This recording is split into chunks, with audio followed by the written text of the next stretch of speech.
Assalamualaikum warahmatullahi wabarakatuh.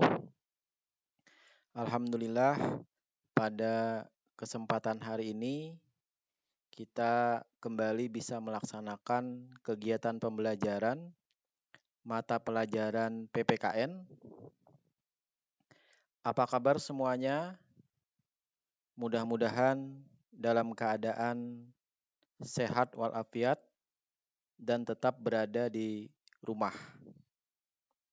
Baik, pada kesempatan kali ini kita akan membahas mengenai harmonisasi hak dan kewajiban asasi manusia dalam perspektif Pancasila.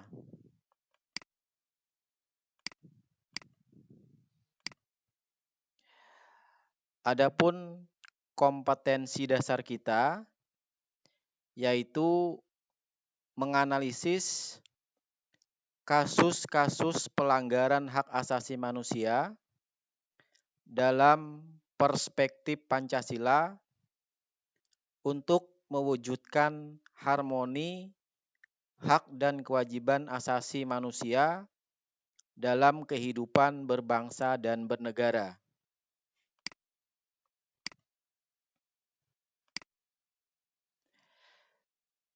Kita mulai dari konsep hak dan kewajiban asasi manusia.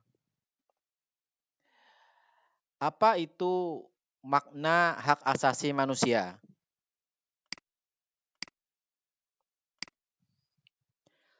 Untuk dapat memahami pengertian hak asasi manusia, ada baiknya kalian perhatikan beberapa fakta berikut ini. Yang pertama, orang dilarang menghilangkan nyawa orang lain atau nyawanya sekalipun. Jika terbukti melakukannya, negara akan mengenakan tindakan hukum. Artinya, tidak dibenarkan seseorang menghilangkan nyawa orang lain, bahkan nyawanya sendiri. Apabila perbuatan itu dilakukan, maka dia akan menerima hukuman dari negara. Yang kedua, tidak ada satupun bangsa di dunia ini yang rela dijajah oleh bangsa lain.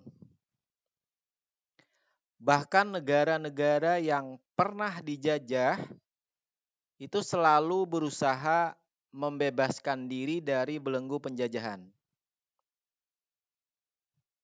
Semua negara di dunia ingin hidup merdeka, lepas dari belenggu penjajahan. Kemudian yang ketiga, tiada seorang manusia pun yang ingin hidup sengsara. Ia akan selalu berusaha mencapai kesejahteraan bagi dirinya, baik itu lahir maupun batin. Tidak ada orang yang ingin hidup sengsara. Semuanya ingin hidup bahagia.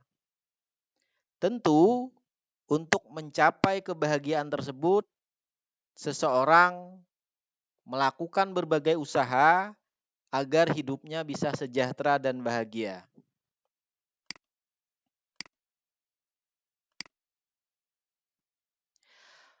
Pada diri manusia selalu melekat tiga hal. Yang pertama hidup, yang kedua kebebasan, dan yang ketiga kebahagiaan. Tiga hal ini melekat pada diri manusia. Tidak ada yang ingin dirampas hidupnya, tidak ada yang ingin dirampas kebebasannya, dan tidak ada yang tidak ingin bahagia. Semuanya ingin bahagia.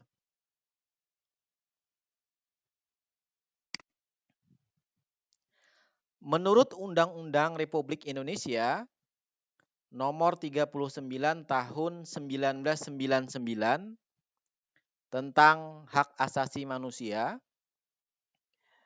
Hak asasi manusia adalah seperangkat hak yang melekat pada hakikat dan keberadaan manusia sebagai makhluk Tuhan yang Maha Esa dan merupakan anugerahnya yang wajib dihormati, dijunjung tinggi, dan dilindungi oleh negara, hukum, pemerintah, dan setiap orang demi kehormatan serta perlindungan harkat dan martabat manusia.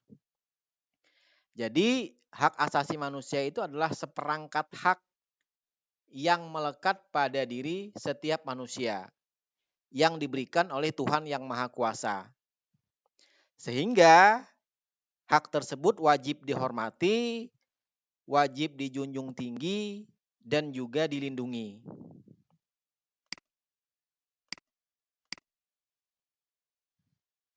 Menurut Jan Matterson, anggota Komisi Hak Asasi Manusia Perserikatan Bangsa-Bangsa, hak asasi manusia diartikan sebagai hak-hak yang melekat dalam diri manusia dan tanpa hak itu manusia tidak dapat hidup sebagai manusia. Jadi hak asasi manusia itu adalah hak yang melekat dalam diri manusia. Tanpa hak tersebut, maka manusia tidak bisa hidup layaknya sebagai manusia.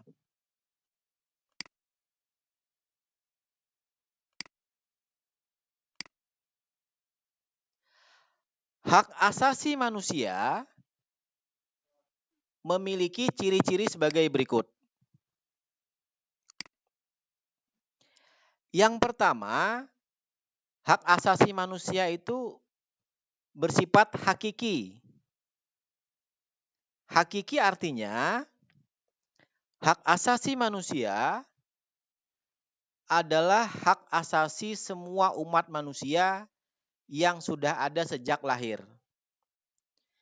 Jadi, begitu seseorang dilahirkan ke dunia, maka hak-hak asasi manusia itu akan melekat pada dirinya.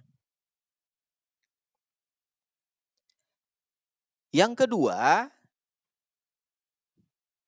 hak asasi manusia itu bersifat universal. Artinya, hak asasi manusia itu berlaku untuk semua orang tanpa memandang status maupun latar belakang, baik itu suku bangsa, gender, maupun agama, dan lain sebagainya. Jadi, dia berlaku di mana saja dan kapan saja. Yang ketiga, hak asasi manusia itu tidak dapat dicabut. Artinya, hak asasi manusia itu tidak dapat dicabut atau diserahkan kepada pihak lain. Jadi, hak asasi manusia itu tidak bisa dipindah-pindahkan. Dia melekat dalam diri seseorang.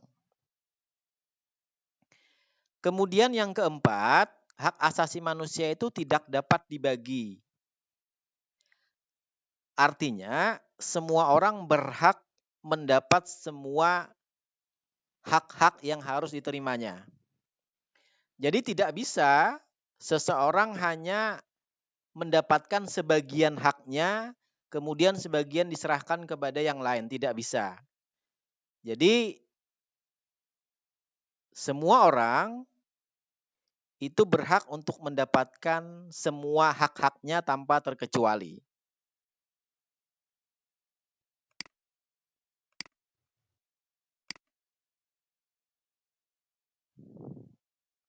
Baik, Selanjutnya,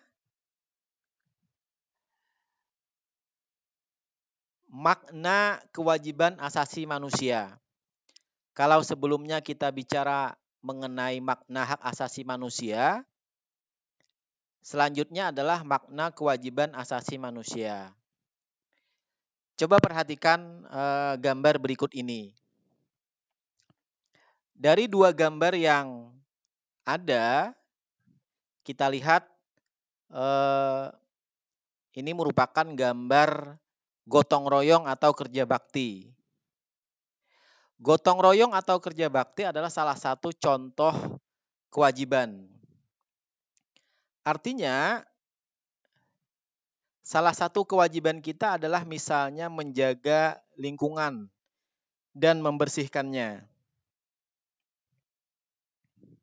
Jadi, kita tidak hanya berhak untuk mendapatkan lingkungan yang bersih, udara yang bersih, tetapi juga kita berkewajiban menjaga kebersihan tersebut. Seperti dua gambar yang ada ini.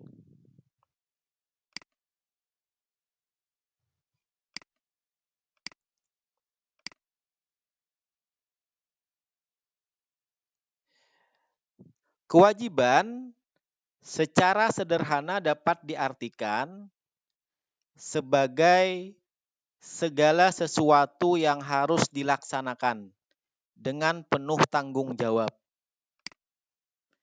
Bapak ulangi, secara sederhana, kewajiban itu adalah segala sesuatu yang harus dilaksanakan. Itu kewajiban. Dengan demikian, kewajiban asasi dapat diartikan sebagai kewajiban dasar setiap manusia.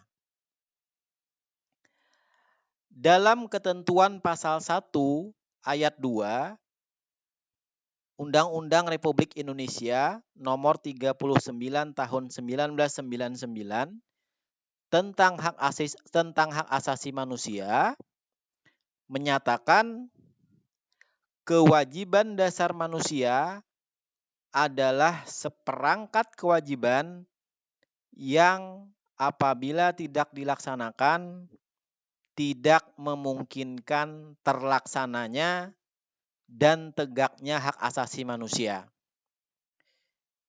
Bapak ulangi, kewajiban dasar manusia adalah seperangkat kewajiban yang apabila tidak dilaksanakan tidak memungkinkan terlaksananya dan tegaknya hak asasi manusia.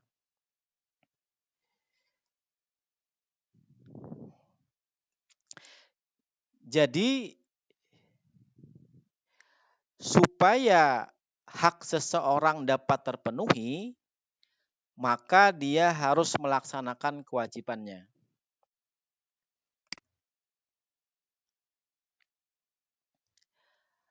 Hak dan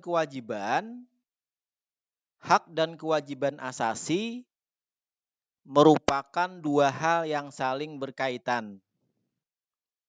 Keduanya memiliki hubungan kausalitas atau hubungan sebab akibat.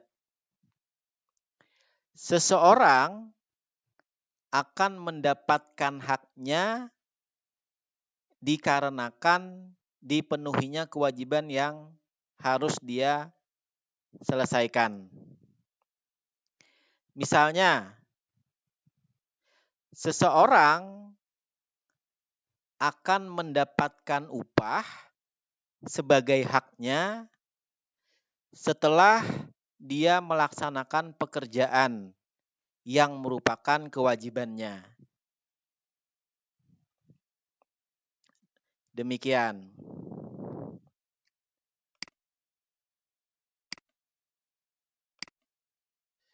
Ya, demikian yang Bapak sampaikan pada kesempatan hari ini.